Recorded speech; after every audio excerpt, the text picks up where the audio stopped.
Dami ng complaints na, no? Dami ko na nare-receive na complaint. Oo, ang sabi daw ng kawawa yung mga principal, no? Pag hindi raw nag-aaral tutor, hindi raw mapupromote sa ECP. Eh, daw ECP nila nandun na eh. Oh. Eh, nandun na yung ECP nyo, di ba? Tapos nandun na, qualified na kayo. Huwag kayo maniwala. Kaya lang,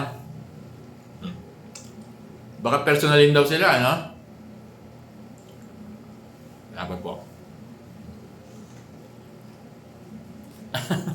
Hindi ka rin magagalit sa principal eh. Kung sinasabi yan eh. Naunawaan ko lahat. Kaya sasabi ng principal yan. Joke lang ng principal yan.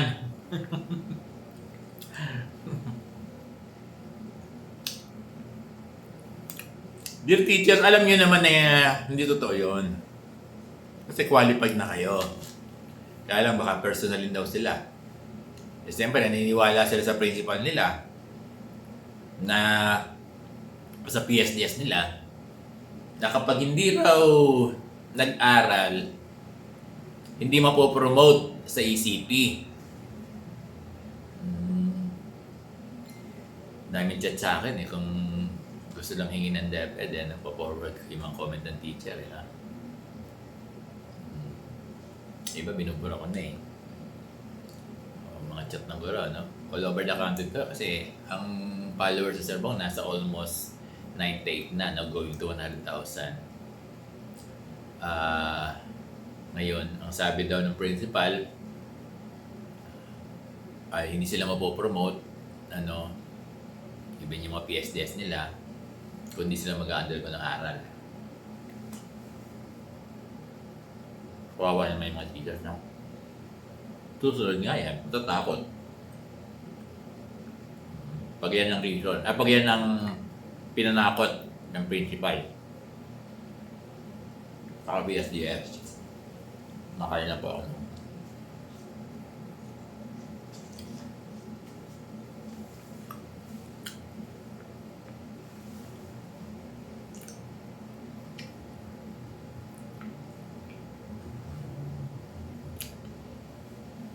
Hindi natin alam ano bakit. Ba't hindi na lang bigyan ng budget, no?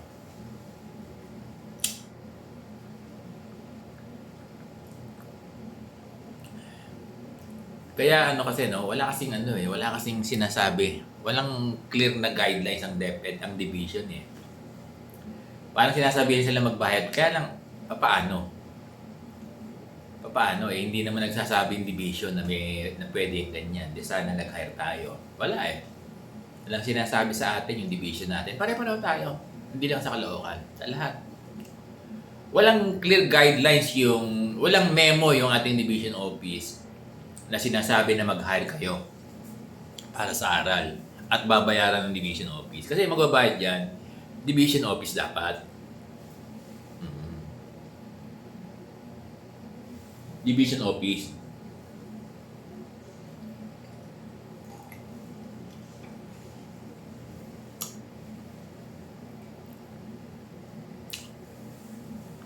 Kaya minsan tama yung sinasabi niya Sir Benjo.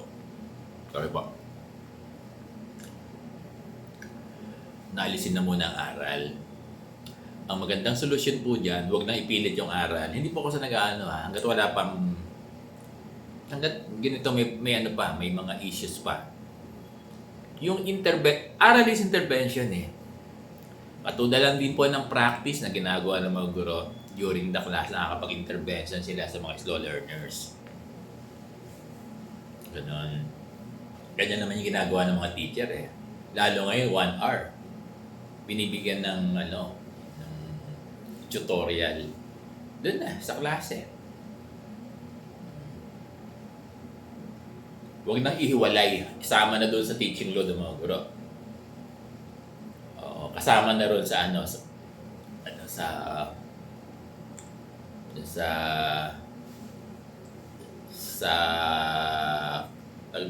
teaching and learning. One of the activities na lang yon ng guro sa classroom. Yung intervention. Pwede naman. Di ba? Bigyan na separate sheet, the worksheet.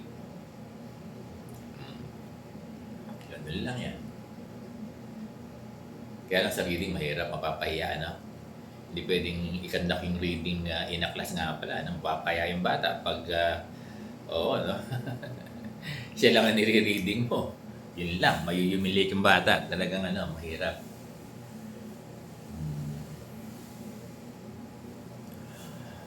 O kaya hindi na dapat tinawag na aral na. Hindi, ano ko lang po ito. Kasi meron namang intervention ng mga guro eh. Nakakapag-intervention eh. Yung mga guro.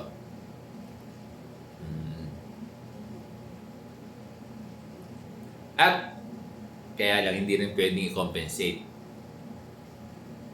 Kasi yung mga guro, minsan maximum na yung kanilang maximum na yung lip service credit nila.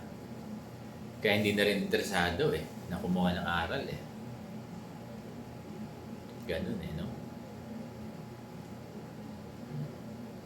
So the teachers, huwag kayong maniwala na pag sinabi ng principal na hindi kayo mapopromote o mababan kayo sa ECP. Unawain nyo ng principal mo pero nag-joke lang yung principal nyo. Hindi totoo yun. Alam ng principal yun na hindi pwede yun. Kaya lang yung principal nyo, uunawain nyo kasi katulad ko din na nape-pressure sila, nai-stress sila. Yan. Hindi rin nila kasalanan. Yun, no? Ako naawa din ako sa mga principal. Nakakapagsalita sila ng ganyan. Kasi wala silang kahit ang ganda ng salita ng mga principal eh. Di ba? Tsaka no yun lang, no?